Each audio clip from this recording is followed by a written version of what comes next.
कोटड़ी में मंशियात जे ख़तरनाक हद ताईं वाद ख़िलाफ़ एसटीपी जे सॾ ते सवे शहरी तोड़े सियासी समाजी अॻवान रोडनि ते निकिरी आया।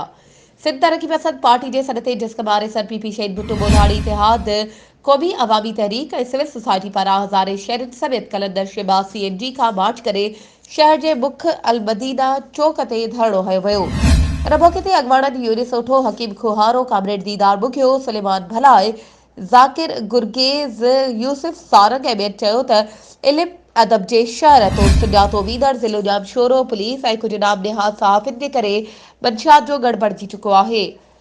सहाफ़ी जेके समाज जो आवाज़ हूंदा आहिनि उहे हथ वठी पुलिस खे ब्लैकमेल करे मंशियात हलराइनि था। हुननि IG सिंध, DIG हैदराबाद ऐं आला अख़्तियारनि खां मुतालबो कयो आहे त फौरी तौर ते कोठड़ी अंदरि वधंदड़ मंशियात फरोशी जो नोटिस वठी मंशियात फरोशनि समेत उन्हनि जे वाइट कॉलर सरपरस्तनि खे गिरफ़्तार कयो वञे। ॿी सूरत में सख़्त खां सख़्त एहतिजाज कयो वेंदो।